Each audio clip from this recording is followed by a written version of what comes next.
You ever sit in a room where everyone treats you like you don't belong? Like you're invisible, replaceable, just the help? That was me. Every meeting, I got talked over. Every idea ignored. One guy even told me straight to my face, stick to small tasks. The big decisions aren't for you. And the crazy part? I let them believe it. Because while they were busy underestimating me, they had no idea I was the one funding the entire company. And the moment they found out, yeah, you can't fake that kind of silence. What's up, guys? Welcome back. This story, it's not just about business. It's about how fast people decide your value without ever knowing your story. I walked into that company with no title, no recognition, and got treated like I didn't matter. But behind the scenes, everything they were building was standing on my money. I stayed quiet, I watched, I let it happen. Because sometimes the most powerful move you can make is letting people reveal exactly who they are. And trust me, what happened next? Nobody saw it coming. So here's how it all started. About 2 years ago, I got involved in this startup. Small team, big promises, the kind of energy where everyone talks like they're building the next billion-dollar company. But I made a very intentional decision. I didn't walk in like an investor. No announcements, no introductions, no, this is the guy funding everything. I showed up low-key. Basic clothes, old laptop, quiet presence, and I watched. To them, I was just another hire, someone handling operations, fixing problems in the background, making sure things didn't fall apart. The guy you don't really notice until something breaks. Meanwhile, behind the scenes, every major move they made went through me. The office they were so proud of, I paid for it. The marketing campaigns they bragged about, my money. Even their salaries when cash flow got tight, yeah, that was me too. But I never corrected them because I wasn't interested in titles. I was interested in truth. I wanted to see exactly how people act when they think you have no power. And that's when things started to get real. Because the moment people think you're just an employee, they stop filtering how they treat you. Meetings became a pattern. I'd speak and get cut off mid-sentence. I'd suggest an idea and watch it die in the room, only for someone else to repeat the same thing 10 minutes later, and suddenly it was brilliant. I remember one meeting in particular. We were sitting around this glass table, tension already high, and I tried to point out a flaw in their growth strategy. Before I could even finish, one of the partners leaned back, smirked, and said, "Hey man, just focus on execution, all right? Strategy's kind of above your level." Above my level? I just sat there, nodded, and said, "Got it." But inside, I was taking notes. Not about the business, about them. Who listened, who dismissed, who respected people regardless of status, and who only respected titles. And it wasn't just meetings. Late nights, I'd still be there, fixing problems, solving issues they didn't even know existed yet, making sure payroll went through, making sure vendors got paid, making sure the company didn't quietly collapse behind the scenes. Meanwhile, they were celebrating small wins, taking credit, talking big about their vision. And the more it happened, the clearer it became. This wasn't just a business anymore. It was a test of character. Because when people think you're powerless, that's when they show you exactly who they really are. Then came the moment that changed everything.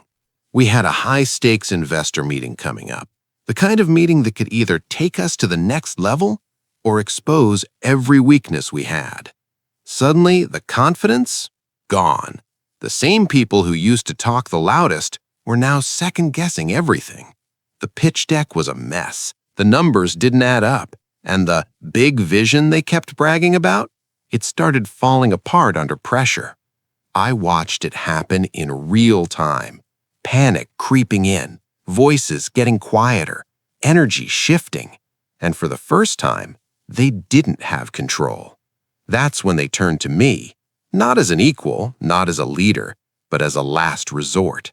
Hey, can you clean up the slides? Can you double-check the financials?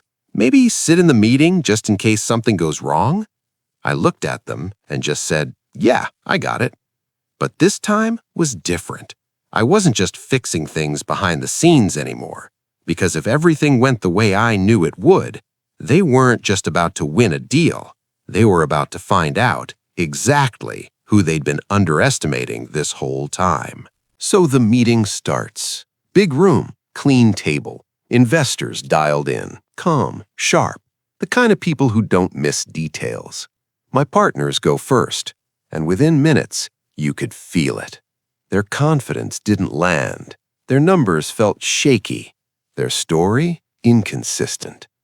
Then one of the investors leans in and asks a question, simple but direct. Silence. Nobody answers. That's when all eyes slowly turn to me. Same guy they talked over, same guy they told to stay in his lane. I didn't rush it. I leaned forward, took a breath, and started speaking.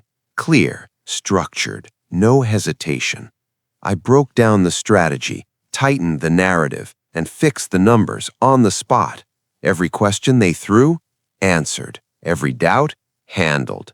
And just like that, the energy in the room flipped. Investors nodding, taking notes, engaged. My partners, sitting there, quiet, confused. Because for the first time, they weren't seeing an employee. They were seeing someone they never took the time to understand. And then, it happened.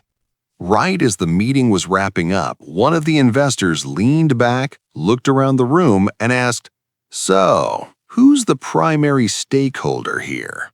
It sounded like a simple question, but in that moment, it hit like pressure. My partners immediately started talking over each other, throwing titles, explaining roles, trying to position themselves as the ones in charge.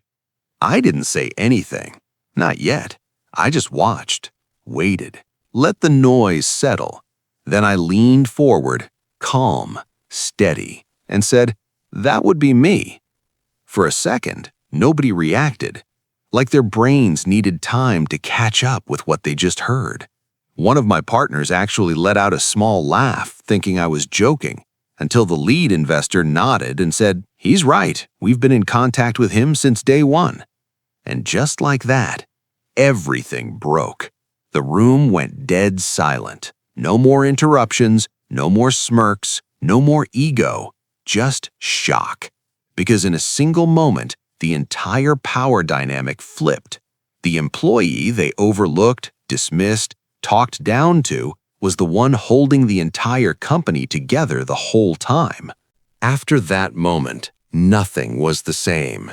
The same voices that used to cut me off, now they paused when I spoke. The same people who overlooked me, now they watched every move I made. But here's the part most people get wrong. I didn't reveal the truth to embarrass them. I did it because respect built on illusion never lasts. See, anyone can look powerful when they announce it, but real power, it doesn't need to speak loud. So if you're ever underestimated, ignored, dismissed, good, stay quiet, because sometimes the strongest move you can make is letting people realize too late.